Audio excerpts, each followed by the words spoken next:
Of all the Magic the Gathering trading cards that got released last year in 2025, probably the single most important is Deadpool trading card. Really? I mean it.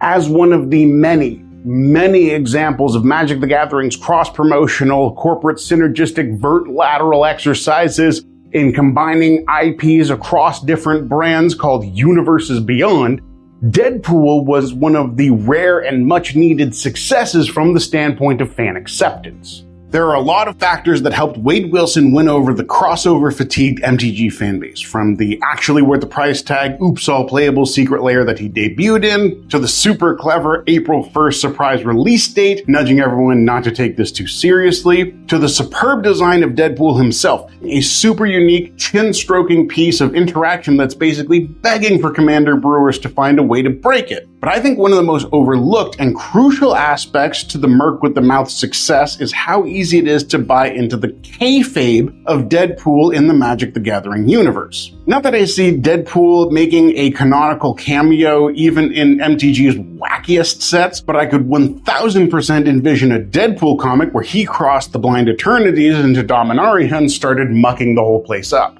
Which is a whole lot of nonsense if you don't already know what I'm talking about. Magic the Gathering, aka Magic or MTG, no, not you, never you, is a collectible competitive trading card game made back in '93 by Wizards of the Coast, aka Wizards or WotC, which is now owned by the eldritch conglomerate holding company Hasbro. The ludonarrative, or game story of Magic the Gathering, is that you are a planeswalker, a magical person with the ability to traverse different planes of existence, your basic multiverse stuff. You do so and battle it out with other planeswalkers represented by playing the card game against one another. Magic also has its own in-universe lore with planeswalkers running around doing a bunch of multiverse stuff. Universes Beyond, which I just learned has the official abbreviation of UB, an infuriatingly confusing shorthand for established Magic players, since that's what we already call blue and black decks, is a line of crossover tie-in products where various non-MTG intellectual properties are officially licensed by Wizards of the Coast and produced as non-canonical promotional Magic the Gathering cards. I'm trying to get better about disinterring my leads here, so I really want to draw your attention to the non-canon part because that's specifically going to be the backbone of what this video is all about. Any card printed under the Universes Beyond banner is purely advertisanal. It does not affect Magic's long-running lore. Yondies cards may be playable in sanctioned formats even when they have unique mechanics designed to evoke their source material, but that IP will never intersect with MTG's storyline or vice versa. Savvy? Part of the impetus behind my diving into this topic was the recent Spice 8-Rack video, Magic the Gathering and the Death of the Future. Spice 8-Rack is a YouTuber known for deep dives into Magic's Ludo narrative, as well as Marxist Bolshevik propaganda. In their video, they discussed the continued fiscal success of Yondies, as well as what that might mean for the future of storytelling in Magic. I recommend checking it out if you haven't already. It's a very good video, especially as a primer for all the stuff I'm about to get into. Although I did think they went a little hard on some aspects that are actually important for the health of the game. As someone who participates in sanctioned events, meaningful reprints and official ban lists matter a scooch more to me than they were dismissed as. Like, extrapolating from that logic, why do you even care about officially mechanically original cards? MTG Nexus has creators churning out unique, interesting designs on a daily basis for zero financial compensation. But minor quibbles aside, it really is a great video, and obviously it inspired me to bump this video concept off of my extensive back burner list. Based off my previous video essays, you might assume that I want to piggyback off something like the unspoken colonialist apologia, or at least slag off capitalism in some way. But nah, I'm gonna nerd out on some lore stuff instead. The point that I resonated most with from the Spice 8 Rec video is how Universes Beyond reeks of being nothing more than a hollow simulacra, barely more than aesthetic lip service to the original IP, an effigy from which Magic draws mechanical inspiration, but which isn't necessary for that inspiration. Spice calls this the Fortnite effect, which is accurate and already accepted jargon, but the first place I recognized this phenomena was in Ready Player One, which I'll be alt-tabbing to real quick just to drive this point home. Too bad! Ready Player One is an awful book that was adapted into a movie which elevated the source material into being merely bad. The relevant bit comes deep in the third act. We've got the generic evil bad guys on one side and our ragtag band of misfits on the other, squaring off in the mandatory climactic battle. But you may notice something curious about the cohort of good guys in that it's made up of a massive hodgepodge of protagonists from other iconic IPs. Ninja Turtles, Gundam, the Iron Giant. The Iron Giant? That is decidedly not what that movie is about. I don't know. Actually, I jest, but not understanding the Iron Giant's pacifism message is extremely indicative of the film's chief fatal failing. See, that's not really Tracer or Spawn or several Master Chiefs.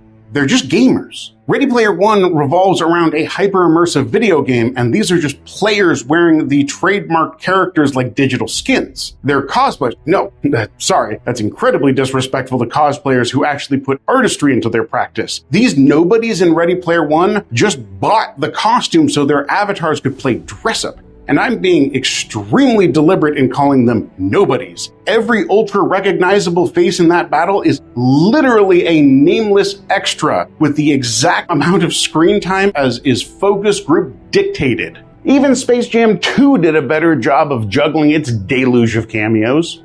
Watching this in theaters was violently unmooring. I have never felt more aware in a theater that I was not just an audience member watching a movie, but a consumer being sold a product until I saw Star Wars Episode 9. And that is what Universes Beyond feels like. A skin carved off the original IP and worn like a mask, as if Magic were the Leatherface of brands. The tragedy is it didn't have to be this way. Yondies could work, and in a way that's unique to Magic. Fortunately, that part's simple. Just let Magic affect the canon of Universes Beyond. Unlike other Fortnite-style crossovers, this conceit is already baked into Magic's DNA. Planeswalkers. Not only are you a Planeswalker every time you play the game, but the canonical story has always followed Planeswalkers who travel between different themed worlds. Magic's very structure is an omniverse peppered with wildly different settings. Hell, even Arabian Nights, the first ever MTG expansion, was based directly on an external mythology canon. Wasn't that supposed to be the trade-off of having every copyrightable idea conglomerated under the same few entertainment media giants, that at least they'll all be under one banner now? But I can sense some of you still aren't convinced, steadfast in the belief that all lore should remain hermetically sealed in its own universe, and that Yondies should have never been made a thing in the first place. Well, first of all, that cat's kind of already out of the bottle. But secondly, let me alt-tab one more time real quick, just to illustrate what this might look like.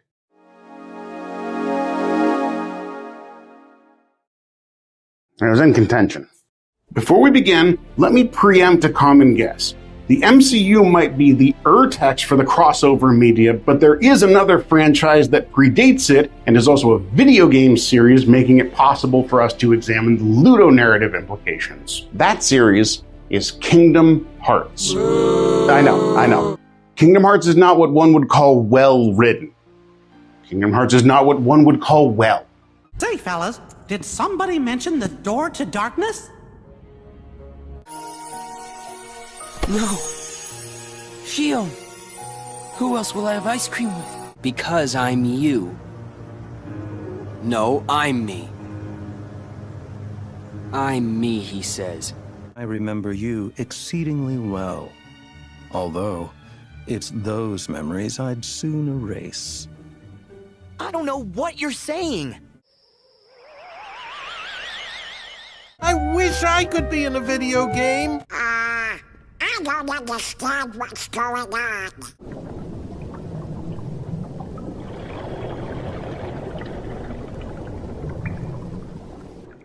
If you've never crossed paths with this franchise before, trust me, context does not help. The TLDR, Kingdom Hearts was pitched as a crossover between Final Fantasy and Disney, a fever dream that almost made sense from the Final Fantasy side, a series that largely keeps its installments narratively disconnected. In practice, the Final Fantasy characters are quickly phased out in favor of Kingdom Hearts' own pointy-haired OCs, traveling through all these Disney worlds for reasons. What interests me is how fans reacted to those Disney worlds, namely that they wanted more from them. Not necessarily more of them, but more meaning from them. One persistent criticism of recent KH entries is that all the Disney worlds don't matter. Does that also mean that I think we'd have been better off if KH just nixed these interludes entirely and was just another bog standard early 2000s action RPG? Nah, I don't buy that. The best parts of Kingdom Hearts are the ones where you feel the closest to being actually inside those classic stories. Not just pointing at a thing and saying, I understood that reference, but actually utilizing the power of the interactive medium to feel a part of that world. By no means did Kingdom Hearts perfect this technique, but if my recommendation for Wizards of the Coast was just going to be copy a thing that's popular, then I wouldn't have bothered to put this video together. Besides, Magic still has another trick up its sleeve that already puts its potential leagues past what Mickey Mouse's Clown Chew Club could ever hope to achieve. Planeswalkers rip worlds apart. Hell yeah, it is. I started playing Magic in ye olden days during the Scars of Mirrodin block, whose story centers around the biomechanical Phyrexians raising the plane of Mirrodin. Pretty standard good versus evil fare. Until it very much isn't. Because at the story's climax, the Planeswalkers lose. Badly. Not Infinity War lose, where we all know that the mass deaths are just going to get Uno reversed carded. Nah, they get beaten so thoroughly that our intrepid heroes have to turn tail and book it. And since Planeswalkers are the only ones that get to cross the interplanar boundary, the Phyrexian Scourge becomes trapped on Mirrodin, but so are all of its civilians, leaving the innocent populace to a fate worse than death. And this wasn't the first time that Magic pulled something like this. Zendikar, the block immediately before Mirrodin, suffered the same fate at the hands of the Eldrazi. Unimaginable Lovecraftian horrors that the Planeswalkers themselves had inadvertently unleashed. This 1-2 punch of nightmares and failure painted a pretty clear picture to me. These epic heroic figures were far from the inevitably triumphant protagonist of most Y7 speculative fiction. If I lived in one of these worlds and a Planeswalker showed up, it would be apocalyptically bad news. What's cool is the Planeswalkers weren't universally villains. What made them really dangerous is that wherever a Planeswalker arrives, the story arrives with them. Which is why integrating Yondies into canon could work, but require care. Picking the right worlds. Ensure Magic's metaphysics don't trivialize or obliterate the host setting. Make the Planeswalkers' arrival feel big and dangerous, not just another Tuesday. Spice's video argues that everyone has their exception for Secret Lair. Mine is not adaptations of my favorite IPs. I do not yearn for a Patrick Bateman Mardu Aristocrats precon, and a Secret Lair Wrath of God with Exterminate the Brute scribbled on it would be... no.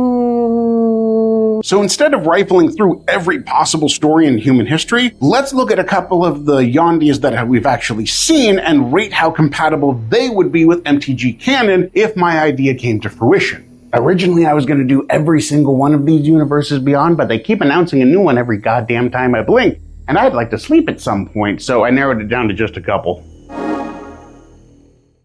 No, but it's my channel and I wanna. Starting with Godzilla! Starting off with what might seem like a generous grade to some, I'm giving the King of the Monsters a nice healthy B+. While it's true that the intrusion of Planeswalkers into the middle of a Gojira, Shin Godzilla, or -1, you know, the good ones, would be disastrous, I'm pretty sure that any of the timelines where the G-Man has a showdown with King Kong could survive Chandra hucking some fireballs at kaijus. The Walking Dead! Surprising absolutely no one, Magic's disastrous first official outing into selling mechanically unique cards beyond its own universe gets a flat F. The Walking Dead Secret Lair serves as a perfect antithesis to Deadpool's, a dogshit selection of never-before-seen commander build-arounds only, bolstered by exclusively one valuable playable with pretty whatever art. But of course, the most important aspect for our purposes today is how obviously and utterly revolted the fan base was with the incompatibility between the TWD tone and story with MTG lore. Players were not jazzed to see official black-bordered tournament-legal Magic cards with pictures of AR-15s and Honda Civics in them. And from the other side, yeah, it would be equally ruinous to the grim, bleak, hyper-grounded, post-apocalyptic tone of the show if Rick Grimes and survivors could just summon an Angel of Glory's Rise to solve all the problems for them. But curiously, by that same token, I don't actually think The Walking Dead has been the least compatible IP Magic has ever beyonded paths with. That dishonor belongs to Jaws, which I'm giving an F-. Jaws is, in my opinion, the worst universes beyond crossover from the standpoint of meshing with MTG canon. At least The Walking Dead features zombies, lending the slightest sliver of supernaturality to the franchise. Bruce is just a large fish with a slightly aberrant aggressive tendency for his species. And moreover, the story is small, intimate, filled with characters hampered by local politics and not having enough resources to do their job properly. You shatter that by entwining it with a universe where a couple of drops of parasitic oil can Cronenberg an entire planet. And yet, even though I'd argue that Jaws is just as tone-breaking as The Walking Dead, maybe even more so, it came and went without a ripple of outrage. There was no community backlash, no think pieces, no player meltdowns. Why? Because by the time Jaws had arrived, players had already been slow-boiled in a crossover soup. We had Transformers, Stranger Things, Fortnite, Jurassic Park, Tomb Raider, Street Fighter, Doctor Who, Hatsune fucking Miku. At that point, nobody had the energy left to light the torches again. Hasbro's strategy worked exactly as intended. Flood the system with so much crap the audience stops picking out the particularly rancid turds, which is exactly why I think the canon matters. If everything is allowed in Magic now, every Yondie, good or bad, just becomes noise. Lord of the Rings! For the sake of courting controversy, D. I am well aware that Lord of the Rings serves as the creative godfather to most of what we would consider fantasy today, including Magic the Gathering. But in that pedagogy has also so thoroughly cemented its own lore as to be nigh impenetrable to reinterpretation. Like adding the Gatewatch to the Battle of Helm's Deep would really only serve to deflate the tension of those outcomes already so foregone in their conclusion. Plus, trying to balance having Nico Bolas team up with Sauron would be at best redundant. I could maybe see you trying to have something take place after Return of the King, but really, then we're just back to Alpha Magic the Gathering, so why even bother? Avatar: The Last Airbender. Here's the thing about the good Avatar and its best Magic system in narrative history. Yeah, I said it. It doesn't play well with others. Adding planeswalkers into the bending canon could only possibly serve to diminish the hyper-tight story and systems that have been so carefully constructed in order to get where they are. Like, who even cares if Toph is the first person ever to figure out metal bending when Tezzeret can casually just grant life and sentience to whatever primitive machine the Fire Nation can cook up? Yeah, sorry, C-. Despite how high concept The Last Airbender's magic is, it benefits almost nil by having that concept be twisted in the slightest. Unless we're talking about Legend of Korra, but then who fucking cares? A Q, I guess. Marvel! This whole essay started by raving about Deadpool's slam dunk on the assignment, so including him would be an obvious yes. But even if we did bench DP, I'd still give the Marvel brand as a whole a solid A. The MCU already has magic, wizards, multiverses, and loads of them. I think with the slightest degree of competency, a story of this nature would go down like a glass of room temperature water. Smooth, inoffensive, and largely forgettable if necessary. Priming the audience for more challenging interdimensional stories that have way higher ceilings of potential, such as Final Fantasy! A+. I think the flavor pairs here even better than it did for Marvel, due to being just as synergistic with magic, but on an Omen path less traveled. See, each of the numbered Final Fantasy games takes place in an isolated storyverse, and MTG could be just the ticket to bringing together the generations of iconic heroes and villains in a truly fantastical finale. I do still wonder if FF may be too battle-hardened for the Gatewatch. Sin's basically already an Eldrazi, and I don't think even pre-decapitation Urza is walking this off.